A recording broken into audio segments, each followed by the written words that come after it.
Okay, welcome everyone. It's been a while since I've even spoken on a video, let alone make a video. But coming through to December, end of the year, beautiful weather, good for getting the bike out. I tend to do last minute bike rides. That's one of my things. I don't know what it is about me, but one of those spontaneous type characters. And December the 7th, Sunday, probably getting into the afternoon, I think 2 or 3 o'clock, I decided, well, look, I'll just get on the bike and go out for a bit of a ride. And that's what I did. That's how it started off. And now I live out in Albury, at one of the suburbs of Albury, which is a beautiful neck of the woods. I love it. We've only moved here the last few years, and I've got to say, Dean Street down here, that's where all the cafes are, all the tourists end up, and the main street of the town. Very pretty place. And I'm just heading down Dean Street now as I make my way out towards Wodonga and Yakadanda and all these little nice country towns. Now I won't record too much of the driving through the main straight roads and all the rest of it. I'll try and get straight to the towns, and we'll show you a bit more as the video progresses. But it was a beautiful Sunday, and I just got the idea to get on the bike and head out. Now, I'm just going to say, we're heading into, looks like Yakadanda now. I have to say that I've been riding the CF Moto 700 MT now for over 2 years, and I've got to say I've had no issues with it. Nothing major, nothing out of the ordinary, nothing caught me by surprise. Really happy with the bike, especially value for money. Now, it's been really good. It's not. I don't even want to say Chinese bikes are cheap bikes. They're not cheap bikes. All the items on there are quality, and the electronics are usually Bosch, suspension, KYB, tyres. Well, tyres probably a bit of rubbish. I had to throw out the tyres at 5,000 k's. They're starting to fall to bits, but they're a great little bike. Now we're leaving Yakadanda. We're just passing through. You can see here the potholes. Look at that. The roads are disintegrating across Victoria, even New South Wales. Very, very sad. No maintenance. But Yakadanda's a really nice little town. A lot of, well, I wouldn't say a lot, but a few cafes, and I think they get a lot of mountain bike riding right across all the towns out here anyway. And nice bakeries. That massive, what was it? Is it Gumtree pies and Beechworth pies are there. Good big bakeries, nice cafes. Really nice. Now, you can see this little town here is, next town is Myrtleford. And you see the bakery on the left there. There's a couple of restaurants on the right hand side, and a nice, beautiful toilet stop, especially if you're driving through there. Really nice. We've stopped there many a times. It's a great rest spot. Myrtleford's very pretty. They have a surprising, they have a lot of Italian history there. So I don't know if it's the wineries or probably the farming there, but they have a significant Italian background or population there. So really interesting. I just didn't know that. Anyway, that's again another beautiful little place. That's the old Myrtleford Court on the left there, where I visited not long ago. Getting a speeding fine in one of the towns further down, Popunka, which we're going to come up to soon. But yeah, it's a beautiful day. Sunday's the 7th of December. We're coming up to Christmas now, so things are getting busier, especially all the country towns, and the roads will start getting a little bit busier. So thought I'll sneak in a ride before everyone goes crazy, which I did. So here I'm just cruising through the outskirts of Myrtleford. Very beautiful countryside. It's such a pretty place. The camera doesn't do justice. Some of the mountain peaks that you see, the scenery is breathtaking. Now I'm no Banjo Patterson or commentator, but in my own way, I guess I just love. I'm always in awe, looking at nature and looking at the mountains. Even things, certain trees, certain just landscapes. I love it.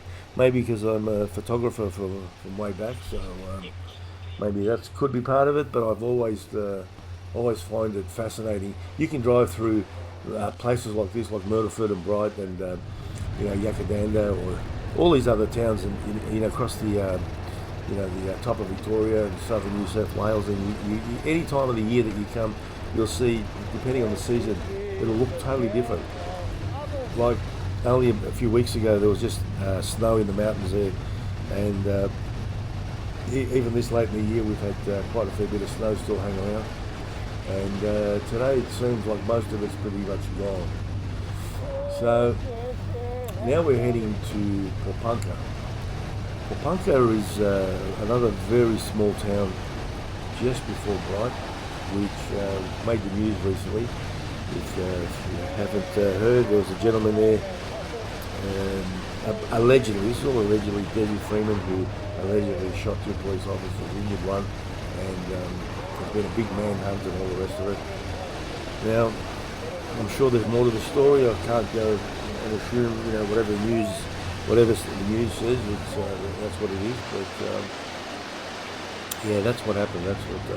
And I think it's pretty sad actually if your town's sort of known for something like that. It's just a stigma on the town, really.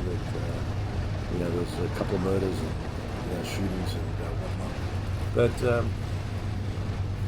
apart from that, I actually a couple of years back I got booked for speeding there. When I say speeding, I'm talking 73 kilometres in a 60 zone, which you're coming out of the freeway or highway, and you're coming into these towns, and unfortunately, that's what happened. It is what it is, and that's why I remember Popunka, not because of all the bad stuff that's been on the news and the manhunts and everything else. The whole of the region was locked down for many, many weeks, and that cost a fair bit of money to all the traders. But that apart, as you're driving through Popunka and heading out towards the Bright, just the foliage and the trees and everything, the greenery is just beautiful, magnificent. And you'll find as you're coming into, I don't know if you noticed, but sorry to digress, I just passed a nice pothole again. You could be driving, all of a sudden you'll just hit 1, 2 or a dozen potholes all at once. It's so frustrating how the roads have deteriorated. But here's the Popunka sign, we're coming into the town. But I've got to say, just the drive into a lot of these towns, it's just got the greenery and the trees on both sides.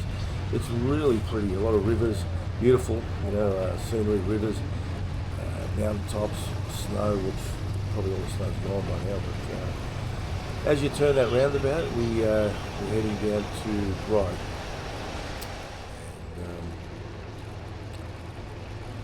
Here we are just at the outskirts of Bright. We're coming in, and there was an event there, actually a cycling event out at Bright this weekend, the 7th of December, and a lot of the places were full, a lot of cafes, a lot of, a couple of nice bakeries, and a lot of fooderies.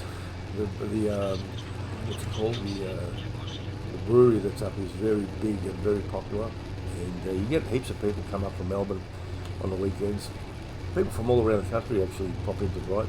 I don't know what it is, it's just got this little charm about it, this little vibe. I don't know how to describe it really, but yeah, really nice place to visit. Here's the brewery on the left, and it's packed with people.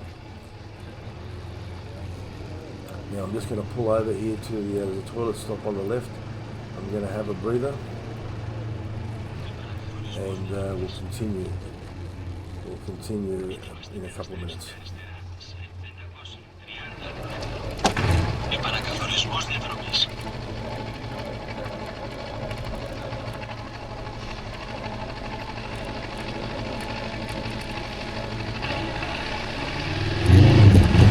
Ετοιμαστείτε να στρέψετε δεξιά σε 500.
All right, so after leaving Bright, we head down towards Mt Hotham, and just out of Bright there's a little town called Harrietville, which we're just passing through now, and the gentleman's just waved me through because as you come out of Harrietville there's a big left-hander that pretty much gets you straight onto the twisties.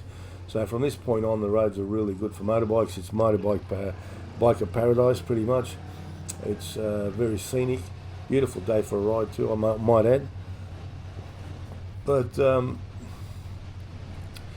as you get closer to Hotham, there was a few patches that were a bit greasy and a bit of oil on the road as well. They'd actually covered it up with sand and whatnot. So you've got to just have your eyes open and keep your wits about you. But it was a bit greasy on the road, I did notice, at parts of it anyway.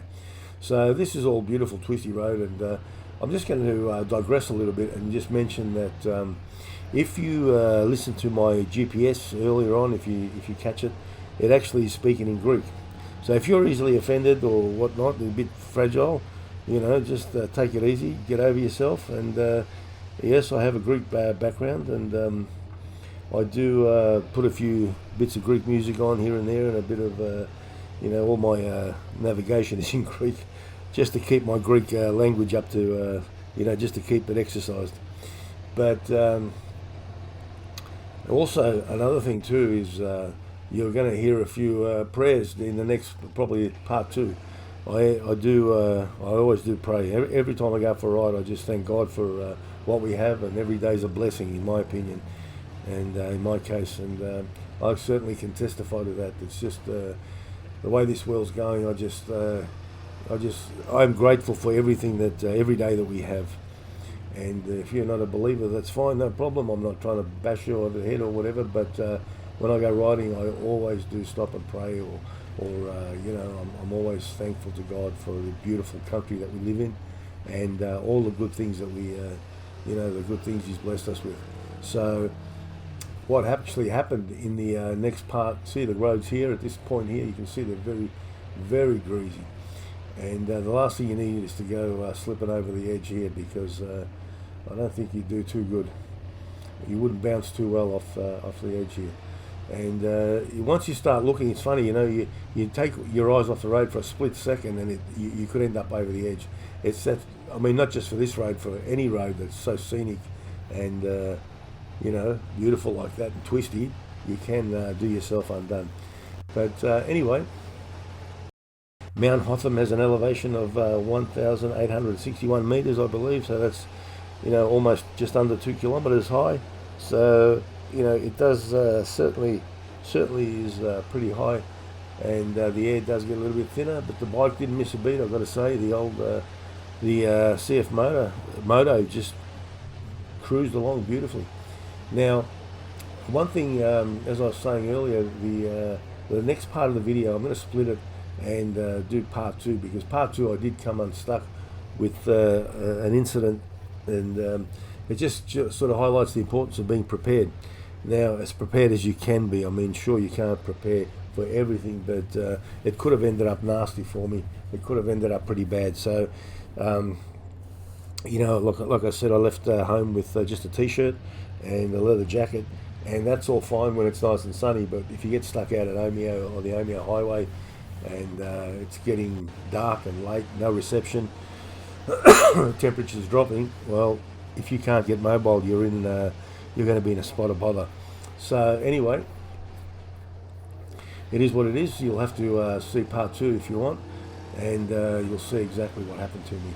And I've got to say, at this point, we're just around the corner from the entrance of Mt Hotham, and I'll probably terminate the video just around about that point anyway, because I just keep driving through.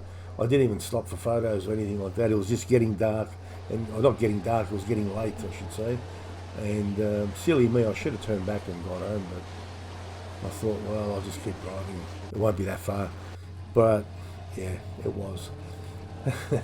Anyway, look, if you've watched this far, thanks for watching. Thanks to all the people too overseas. We get quite a few inquiries or messages from people in Greece, Italy, Europe, because the CF Moto is very popular over there, especially my model, the 700. Bang for buck, it's a really popular bike overseas, So that's pretty much about it from me at this point. I'll pretty much end the video just as we get into Mount Hotham, and if you want to see what happened, you can watch part 2 and see if I got out alive. Anyway, thanks for watching, guys. See you soon.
Right.